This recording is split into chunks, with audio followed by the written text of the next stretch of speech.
utilize your personal, business, or customer problems? Howie's got some thoughts on this. Awesome.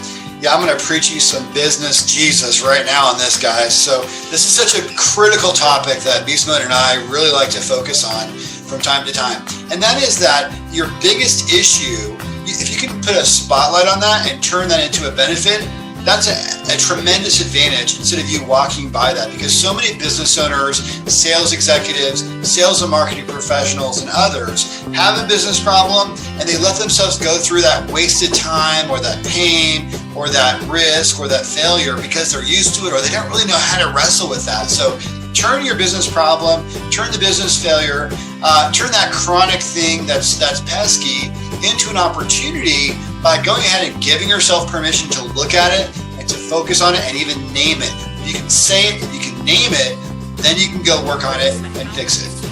Where we discuss all things business, including growth, strategy, and execution, as well as personal and professional development.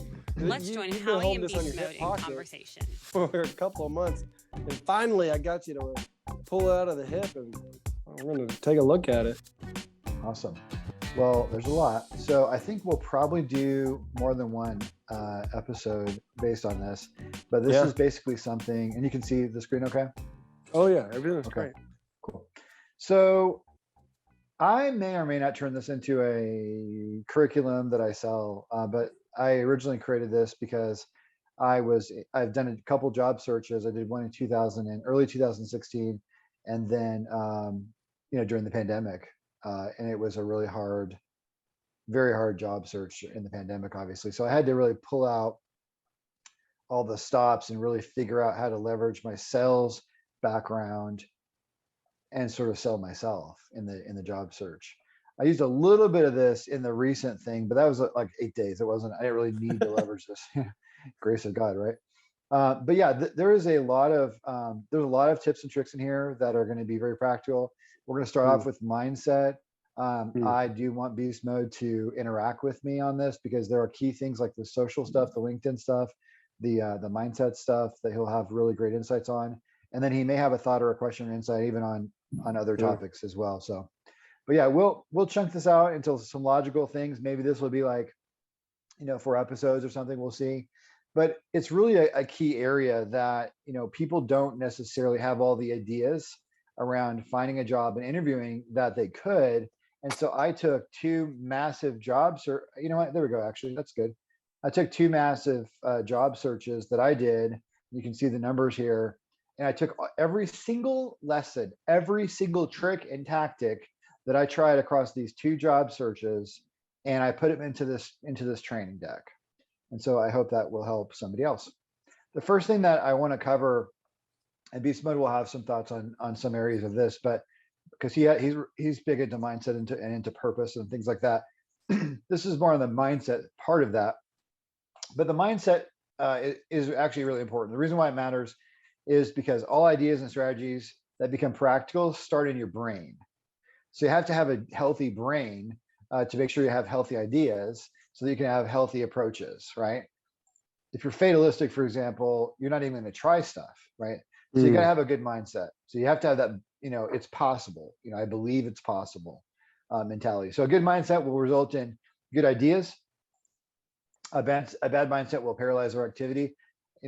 Beast Mode, we've all worked with people who are super negative, and that negativity affects their outcomes. But so do the really positive people.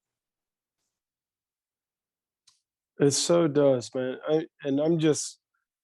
I'm being flooded in my mind with just me in the past, me in the present, having conversations, and it's just like, man, sometimes you can't even start because you've already killed yourself. You've already plummeted yourself. You can't even get out of the starting blocks because you can't even put your shoes on, and it's just there has to be a transformation. Has to be. That's right. So how do you win in the mind first, right? So first of all, commitment is part of this, right? The sweat commitment. Treat looking for a job like a full-time job. 30 hours a week should do the job. I don't think anybody needs to spend 50 or 60 hours, because you do need sleep, you need to work out, you need to spend time with your family. But if you can commit a 30-hour, 6 hours a day, you're going to do a wonderful job attacking your job search. Leverage, use every relationship and automation that you can. So see that word leverage there? There's a relationship leverage, and then there's also what tools can we use to leverage as well. Notify your family, your friends, your neighbors, everybody you can, your church, your Facebook, your LinkedIn for sure. People expect that on LinkedIn. Facebook's not bad because it's a pretty big audience usually for people, but LinkedIn is critical. And then tell your church, put yourself on the prayer list, the whole bit, if there is one. Tell your family and friends. Some of those may not be comfortable, and that's okay. But bottom line is use some of that relationship leverage that you've got. Ask for advice and insights, regarding where job openings are, because you know what? The secret of the job search world is that some of the opportunities are not posted. And so by you pinging your network, you actually do find out about that. It's sort of like the dark web of jobs, right? Because it's the dark market. Kissing frogs. You know what? Job hunting is not personal. Again, we're in the mindset area. Job hunting is not personal. Recruiters have a very narrow set of things they're looking for, and they just talked to 16 other people, and you're number 17. Yeah. So if you don't have sort of like on paper what they're looking for, you may be so dynamic and all these different things and hardworking, and you may have all kinds of other merits. You just may not match that particular job search rec. It's not personal. I mean, they don't have time. People, we always tell my daughters, no one's thinking about you and trying to, people don't have time. They're busy. People don't have time to think about you. It's not personal. They're on to the next thing. Yeah. And then it's so hard. No is normal, right? See if they'll give you feedback. Not very often because they're afraid of being sued, but sometimes they'll give you feedback on areas you can improve, or sometimes just people in general, especially people who have a little bit less of an agreeable person, people who are a little bit more disagreeable. And that's not a criticism. That's actually one of the big 5 personality traits is disagreeable, the disagreeable/agreeable spectrum. But no is normal, but sometimes they'll give you feedback. Yeah. And so if you can take feedback, you're going to improve. In my job search, especially the long one during the pandemic, that was the really, really hard one because everybody was actually shedding millions of jobs, and I'm trying to get a job. But over time, I had enough conversations that I actually picked up on, the things that I needed to shift about the way I describe this or that, or tweak my resume.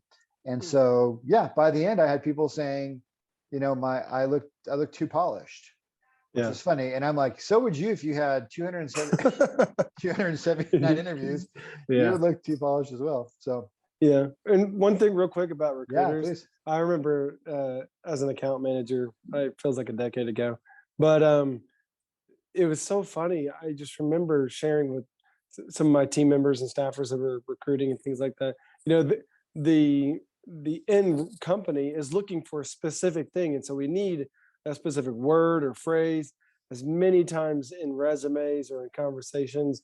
And so that's why I would always share with others who are looking, ask specifically what the recruiter or whoever you're talking, what are you looking for? Because if instead of me beating around the bush and telling you things that I'm good at, because you're not technical, you don't know my job and what I've done you don't know. But if you're looking for me, did I use this particular software? Let me tell you, yes, and everywhere I used it. Okay. Good. So specific examples. Yeah, that's awesome. Yeah, people do. They hone in on those narrow set of things, and if you don't cover them, and so I like what you said, because if you ask the criteria, then you can make sure to pull those things out in the conversation. So that's really smart. In fact, if you can get them to talk first, you can help pick up on those things. And it also goes to your no. So they could tell you hey, what were you looking for? They said, well, I was looking for somebody who uses software. Oh, that makes sense. So it's not me. I'm not a bad candidate. I just didn't use the software. No big deal. Thanks. Right. Honestly, you're going to get 99 no answers to get your yes. It is kind of a volume game. And you just, you just, and by the way, after a while, after your first, especially if you do a few, at least a couple dozen interviews, you'll start to sense if it's going well or not. Work to bounce back quick emotionally from your no. So what I found was, for me, my therapy is work.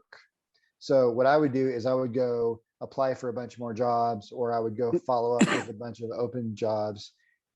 So find a way to bounce back quick emotionally from a no. Also, my personal recommendation is that you do have, some amount of prayer in your job search, because that's one of the ways that I bounce back as well. Because you're going to, it'd be weird if everybody got the first job they applied for. It's just not going to happen. So find ways to bounce back quick.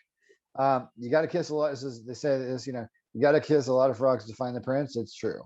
Yeah. And that's what it is. And what a great little frog that is. Is that even real? Yeah. Looks It's real. like a little rainforest tree frog, something like that. So Yeah. pretty. Really pretty. I would say, can I give a little tip? Rock on, yeah. And this is just a simple mindset trick. If you get a no, go find somebody that you love, that'll automatically give you a yes.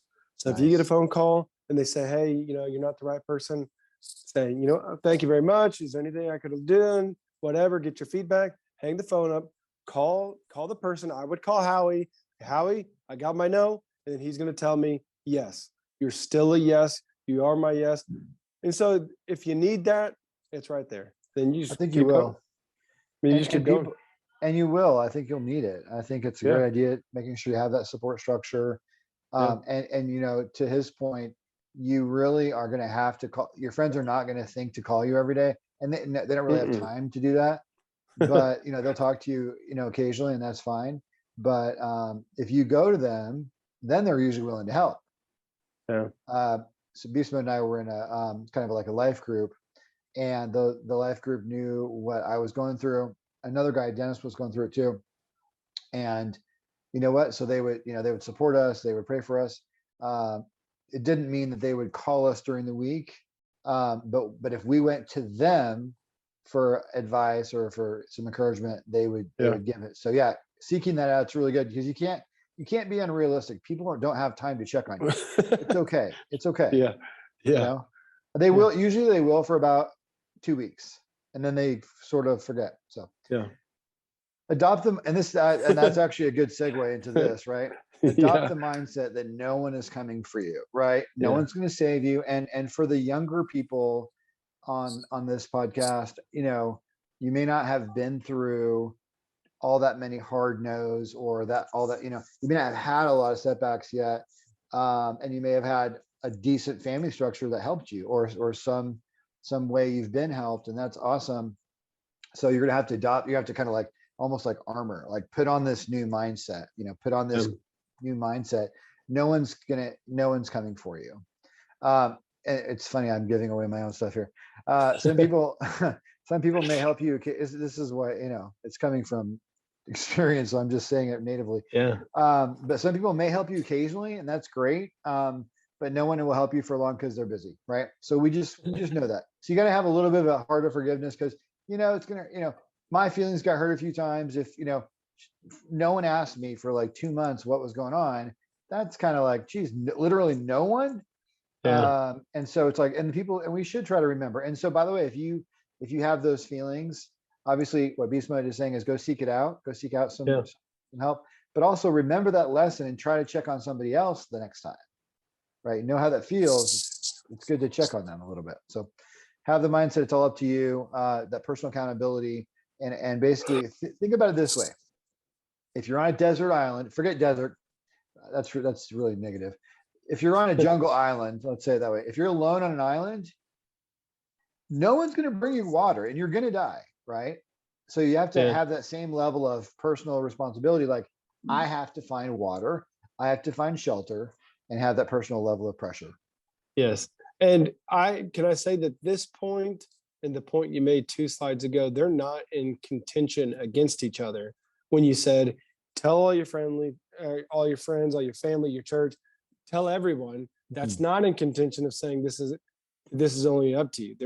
There's this kind of wide net, and then there's this net of the daily It's up to you. Amen. Amen. know. That's so good.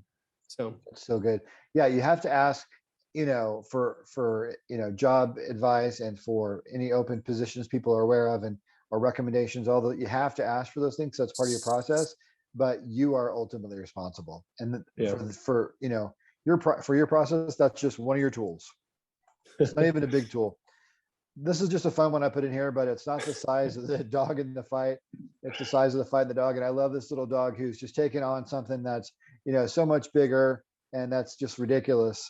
But it really is an example that, we have to be, we have to fight. We have to be a little bit fearless and a little bit persistent in our approach, and fake it. Just act more bold than you are. It's okay. Yeah. So back, we're still in mindset, right? This whole module is all on mindset, but the art of selling yourself, you're going to be competing with many candidates. You need to know that. It's okay.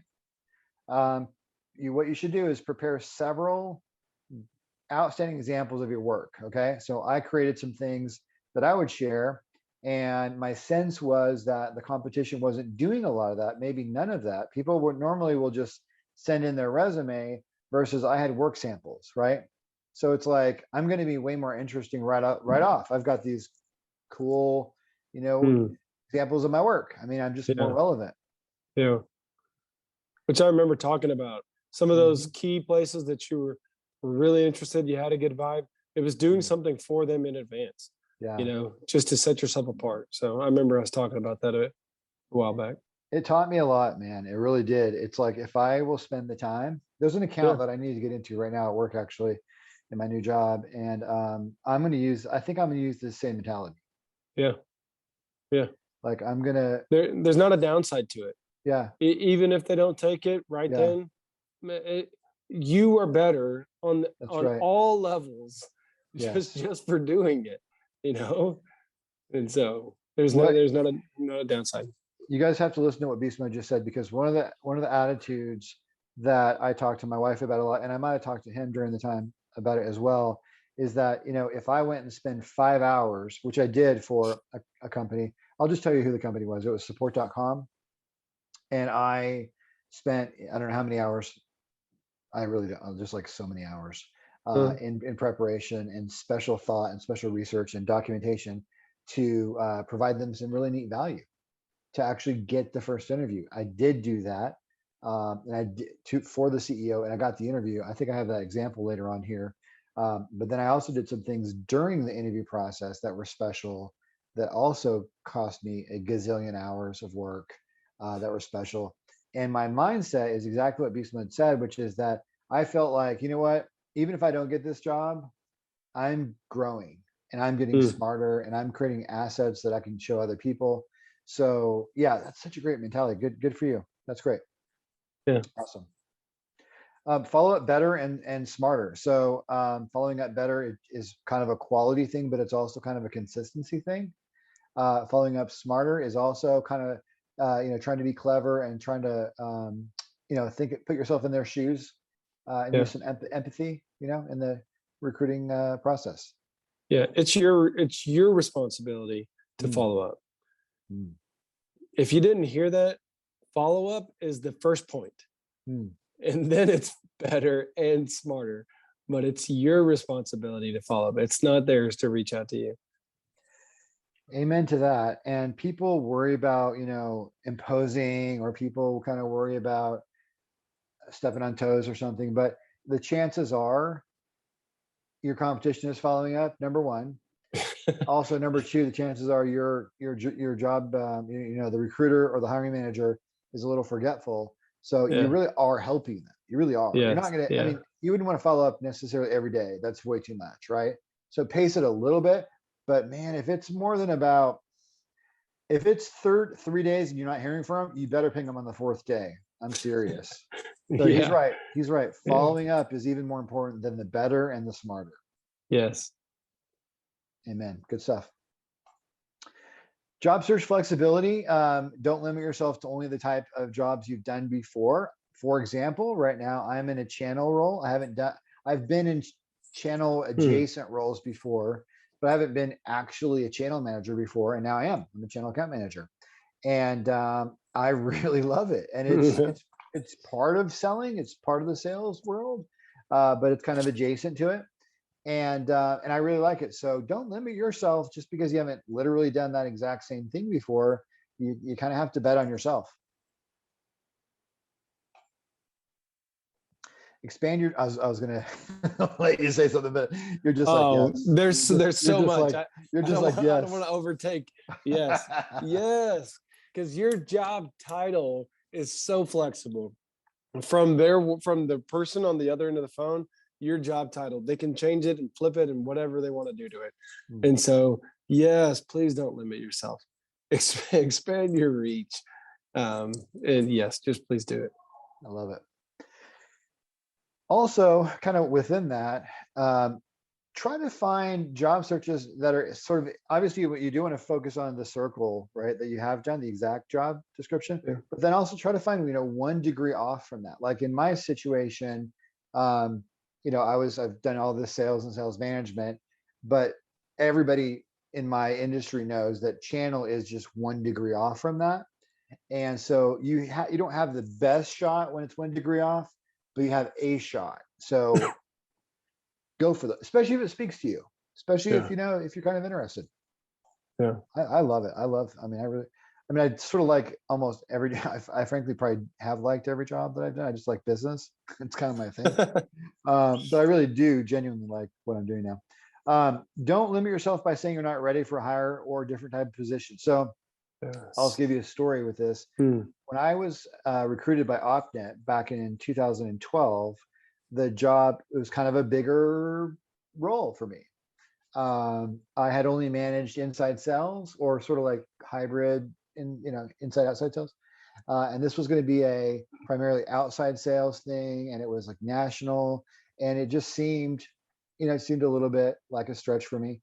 And my wife just said, as I read this, I see you doing it. I can see you doing this, and don't limit yourself. And I had 12 interviews for that job, including with the CEO, and which is overwhelming. 12 interviews is ridiculous.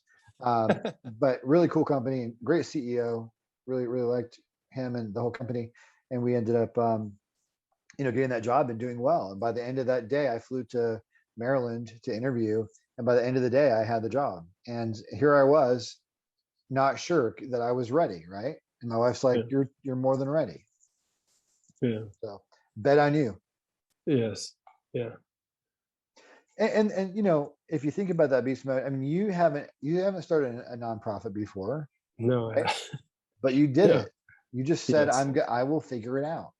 Yeah. Yeah. I mean, as I was listening to you, my mentality, and it's part of being an Enneagram 8 of it doesn't matter. And I was thinking back to, I wonder if there was a time where I looked down, but it was like, no, I've always been like, well, that I can do that. I can do that. Why not? I can learn that. I know I'm not qualified, but I'll do it. I'm happy to do it. Get me on the phone. Like that's one of my things. That's cool. And so because that's again, a blessing. If I don't submit an application or I don't try, then there's a 0% chance that I would get it. And so what's the harm? That's mine. And maybe that's part of the mindset. I think it's great. If I don't submit, if all I've done has been a sales manager, for statewide, but then it's like, well, I don't know if I can handle nationwide. Well, maybe they need you and nobody else is applying, and you're a perfect fit. But if you don't apply, I can't hire you. I think we do limit ourselves. We all have different things that happen, that influence that, but we really, again, not to reuse it for the third time, but we do have to bet on ourselves. Yeah. Find out. More on the mindset stuff around what to do when a job falls through. So this is unfortunately part of the process too, but it's very unlikely you will invest a lot of time in some kind of a job and then they'll say no. I had one in my own town where I live that is a software company in the automotive industry. And I got pretty far, with that. And the CEO that I met with at the end was basically falling asleep as I was talking to him. Like I had no No. chance. Yeah, this just a very unusual individual. I'm sort of glad I didn't work there because me because too. that's really weird behavior. Yeah. Yeah. To not, it's a critical, your head of sales, you're interviewing for head of sales, and that's the kind of behavior. And he also wasn't very nice to the receptionist, to be honest with you. So, kind of a good thing it didn't work out, but still, I had spent a stupid amount of time preparing for that. And I had to take the no, even though it was no from someone who didn't really talk to me. They just fell asleep like a weirdo. That's a CEO, by the way. That's great, huh? Yeah. In these cases, the very best thing you can do, I never told you that story, did I? No. Yeah, I'll tell you that it gets worse. Um, it's definitely the grace of God I didn't get that job. Yeah. But in those cases, listen, you're gonna spend a lot of time. Normally they're not weird like that. They're just, you spend time and they go somebody else. It has to happen. It's, Yeah. unless you're just, you may have one time in your career where you get all the way through the third or fourth interview and they give you the job and there's no competition and it's easy. Good for you. But on the next one, it'll probably be harder. I mean, you're not likely to have, that situation in the future Yeah. a lot of times. But in those cases, the best thing you do is throw yourself in. This is in my opinion, and I told you my solution is work. Yeah. But I just throw myself into building a new job opportunity pipeline. I go interview, Yeah. or I go apply for 40 more jobs. And the ratio that I found, by the way, is 40 applications to 3 interviews, just to let you know. That's I mean, I'm kind of winging it a little bit. I didn't count it necessarily, but that's about what it felt like. I always knew if I spent Friday afternoon applying for 40, 50 jobs, I knew I would get, let's just say a couple, 2 or 3, 4 interviews, the next week. Yeah. And I would every single time. And, so that's the best thing that I would do to give myself therapy when I had a no happen, is build more pipeline. Yeah. Man, It's what you can control, those fall throughs, they hurt though. Yeah. Don't acknowledge the fact that it sucked. Mm-hmm. Like it's okay to say, man, that sucks. I thought I had that one. I Mhm. really wanted Oh, it. it's so I hard. told my friend about it. And it's okay to look at it for a moment. Man, it stinks. And then move it off the table and get going again. Mhm. But don't sweep it off without acknowledging it, because then you're going to carry it into the next one. Yeah, that's a good point. Yeah, try to get that out of your body instead of carrying that around, for sure. Yeah. And then health, Beastmode remembers me trying to stay healthy during that time. Physical and mental health are important. And a lot of people during the pandemic, by the way, you may have heard of the pandemic 15. People were gaining weight quite a bit. And I was, I kind of held steady during my search. I didn't really gain or lose. I may have maybe lost a pound or something, but it's because I was working on, to some extent, my workout routine and keeping that going. You really are going to do better if you have some kind of workout life and some kind of a nutrition, some kind of care about your nutrition. If you could aim for 3 to 4 workouts a week, that looks like a lot to me. I think even if you had 2 or 3 would be amazing. 3 would be really good. 3 to 4 feels like you're almost training for something. Beastmode probably does that, but I think if you can do 2 and then strive for 3, I think you'll be making progress. Your confidence and your energy will benefit, and that's actually true. It'll show up in interviews. So you're not just helping your brain and your physical health. It actually does show up in your attitude. Yeah. I would say, to kind of add like a 5th point, if you don't have one, is that if you're already doing 3 or 4, then maintaining 3 or 4 is important. Don't regress, especially there. You need to keep that up. If you're doing 0, maybe don't go to 3 or 4. Right. But it is important to say, hey, in this season, I'm going to pick up a new habit that I am in control over. I am fully accountable to myself and to others. It's a healthy thing to begin. So when you do get the new position, I can then carry this new healthy habit into the new position as well. So. Absolutely. I don't know if there's one. Reduce stress. Yeah. Yep. Got to reduce stress. We kind of talked about that, so that's good. So Mhm. mindset recap. There was a lot there, but time commitment, treat it like a full-time job. You can be in around 30, 6 hours a day, 30 hours per week. You should get the job done. Yeah. Be really flexible on job types, bet on yourself. Think about things that are complementary to what you've done, not just exactly what you've done. No is normal. It's not about you. You're not a failure, guys. Mm-mm. You're not a failure. By the way, we would have you on the podcast in 5 seconds. Like some of you Yeah. have noticed that we've shifted the podcast from being just advice giving collaboration with Beastmode and I, but we've actually shifted to having guests, at least not every time necessarily, but more often than not. And so if you could use a little bit of, job search thoughts, hey, hit us up. Actually, what's our email address for that? Howie and AND Beastmode at gmail.com. Awesome. So mindset recap. Tell you what, you want to try to do another module or do you want to wrap it up? Can I give you one more bullet point for Yeah, mindset hit it. recap? Yeah. Look for the wins. Look for them. Hey, I spent 30 hours applying. That's a win. Hey, I got to know, and I didn't sit down in the pit. That's a win. Hey, I used to do 1 workout a week. This week I did 2. That's a win. Don't just sit there and stare at the obvious, which is you need a job. Look for the wins. That's great. Love it. I love it. Let me look real quick here. Yeah, I said let's do another one. Yeah. Okay. Yeah. Okay. We I'm can. gonna Really good at I'm gonna cooking pause. brisket, and everybody tells you, and you post it, and you sell out every time. It's an open door. Maybe I should go pursue it.